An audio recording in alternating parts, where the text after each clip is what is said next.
Hello everyone, this is Marcio Cardoso again with another political hot take and my viewpoint on it. This video is going to be about guns and what they mean in this country and what we should do about them. As you've seen from other videos, if you've seen other videos from me, I am a progressive. So you might naturally already think that my viewpoint on guns is one of strict gun control, nobody should have them. You might be surprised, that's not exactly what I think. What is the debate of gun control all about? What is the debate of gun control all about? Well, where does it all start? It starts with the Second Amendment. For those of you who don't know, let me read it to you. This is, and I quote, Amendment number 2. And I'm going to also state the punctuation marks because they matter here. A well-regulated militia, comma, being necessary to the security of a free state, comma, the right of the people to keep and bear arms, comma, shall not be infringed, period. What does that mean? Well, I know if you're a conservative, you're probably thinking the right to bear arms shall not be infringed. If you're a progressive, you're probably more likely to think, oh, that's just saying well-regulated militia. That's all it means, just having a militia. It doesn't mean you have to have the right to bear arms. And in modern terms, a militia means like our National Guard, which gets called up for service trainings every so often, unless they're needed upon for emergencies. But here's what I think. Let me give you a little bit of a history lesson on the Second Amendment. Social studies teacher, so I should know. At the beginning of the Revolutionary War, back in the 1770s, 1775 to be exact, in the towns of Lexington and Concord, Massachusetts, the British decided to go seize weapons that belonged to the American colonists. The colonists heard about this and met them halfway for a gunfight, a showdown. The colonists did not like the idea of the British seizing their materials, and in this case, their arsenal, their weapons. Flash forward about a decade or so later, Revolutionary War ends, we win, and we now have to start our country. And we have to create our government. And the Founding Fathers wanted to make sure that we couldn't have a repeat of what we had at the onset of the Revolutionary War. So in the Bill of Rights, the Second Amendment was added. And I believe that the Founding Fathers intended to put that amendment in there to make sure that if we want to have certain things, like guns, that's our right, and the government shouldn't be allowed to take it away. I do believe that the Founding Fathers said people should have the right to own guns.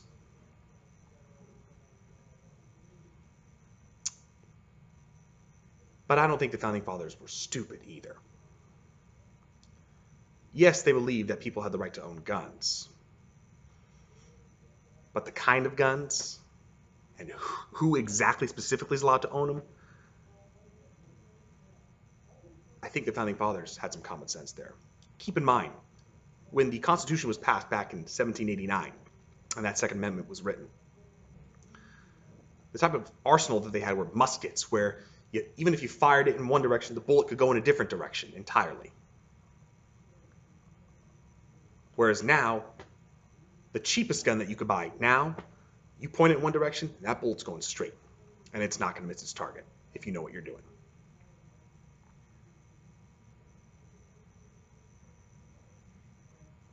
Muskets are what they had back then, where it took 30-odd seconds or so to continuously reload and fire. Now, bang, bang, bang, bang, bang. You can get so many shots off in just a few seconds. Even if it's not a fully automatic weapon, it's pretty lethal stuff. There were no AR-15s or AK-47s back then, put it that way. Also, who could own a gun?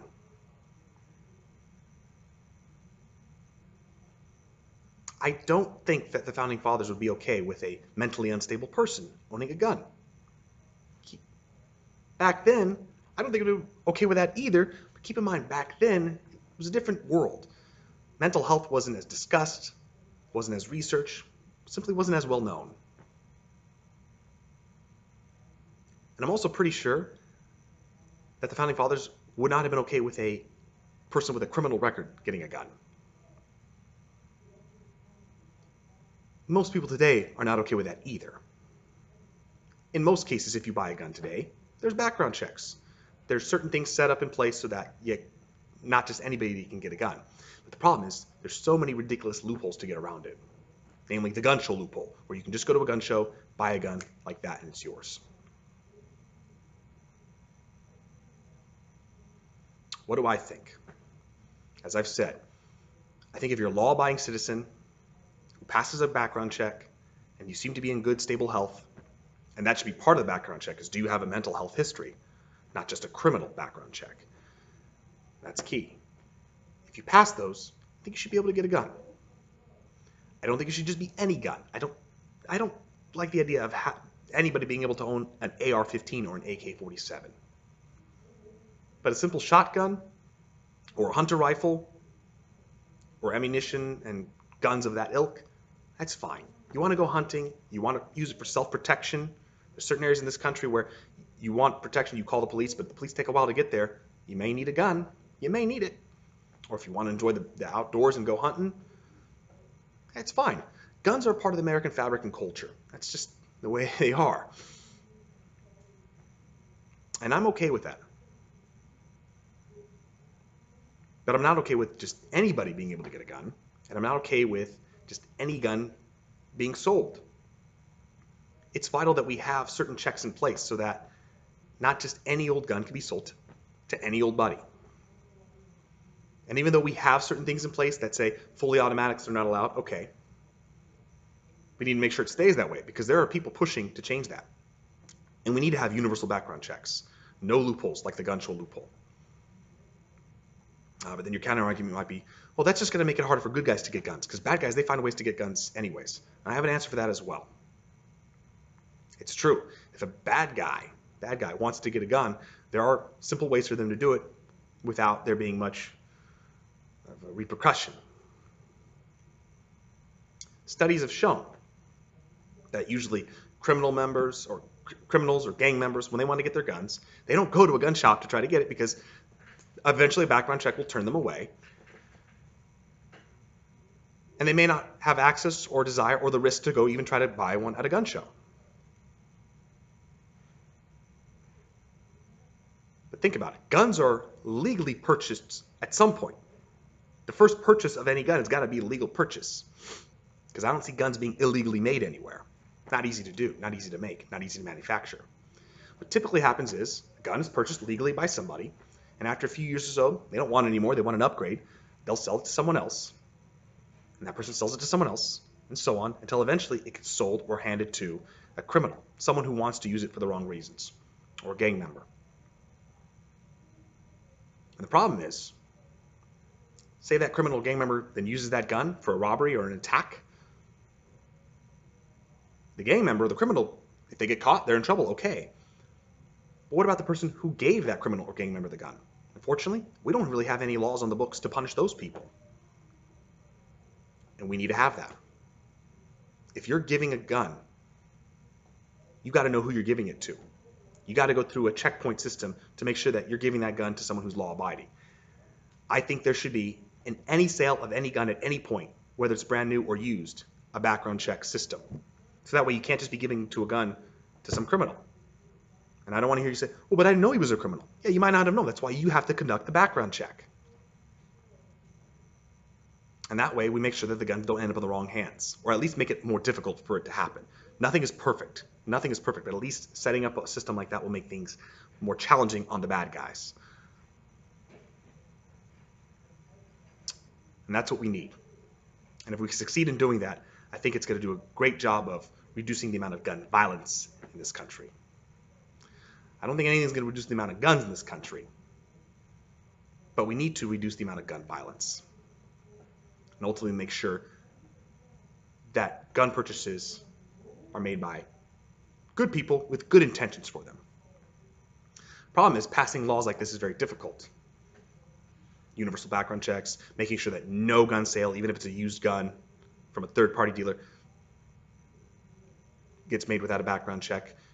It's difficult to pass laws like that where you punish people for selling a gun to someone who's going to use it for bad intentions. Because the National Rifle Association, or the NRA, doesn't want that to happen. Because they see it as an infringement on the free market of selling of guns, but they really see it as an infringement of the gun industry making money. Oh, well, now that person can't give that gun to that person. Well, yeah, it's because they failed a background check. Yeah, but now the purchase can't be made. They'll never admit it, but that's what they're thinking. Now the purchase can't be made. Now that's a little bit less money for us, and that's not good. And the NRA is very powerful, and they fund basically every Republican and even some Democrats to make sure that nothing gets done. We've had some progress in recent months and years, tragically because of the amount of tragedies that have happened. Just the other day, there was a tragic shooting in the school in Kentucky. A few months ago, there was the terrible tragedy in Las Vegas. And that just shocks people, and it makes them want to act. Unfortunately, because these incidents are happening so often now, we're becoming more and more numb to it, to the point where it's like, yeah, so what? That's part of America. Gun violence is part of America. Mass shootings are part of America. That doesn't have to be part of America. Guns can be part of America. That's fine. If it's in the right hands, that's one thing. But how does that shooter in Vegas get access to such arsenal? You shouldn't be allowed to be able to buy that much. You don't need that much weaponry to go hunting or to defend yourself. So there needs to be some checks in place. If you're a good guy who's following the work and you want to get a gun, that's fine.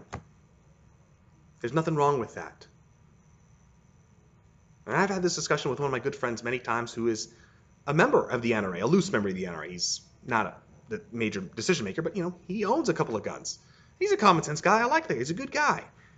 And I brought up these points with him, and he actually agreed with me. And this is proof that we can have a discussion and come to an agreement. And he's a gun owner, and I'm not. And yet he agreed. Yeah, as long as I can get my guns. And I'm like, yeah, of course you can get your guns, because I know he's going to use it for the right reasons. But we need some action. We're not getting it because our politicians are cowards. They're too afraid of the NRA. If they weren't afraid of the NRA, a lot of these common sense things that I'm mentioning would have already been passed. So my ideas are not new. They've been mentioned ad nauseum. It's just our politicians, especially Republicans, are too afraid of the NRA to get anything done. And we need to hold them accountable. And unfortunately, a lot of American citizens don't know that this is how the system works, and that the reason why things don't change is because it's the NRA holding them hostage, because it's all about making money. And we don't always hear this. We hear, let's have a discussion, but we actually never hear the discussion on TV, because the shock and awe of it all is what people want. Oh my God, a tragedy has happened in Vegas. Let's cover it.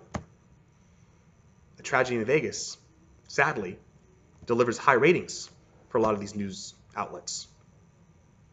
So as sadistic as it sounds, the news industry kind of benefits from the way things are now. Actually having a discussion on how to fix the gun laws, and having a discussion on why it doesn't get fixed and who's responsible for that, the gun lobby, the NRA, a lot of Republicans who won't stand up to them, that doesn't get enough focus.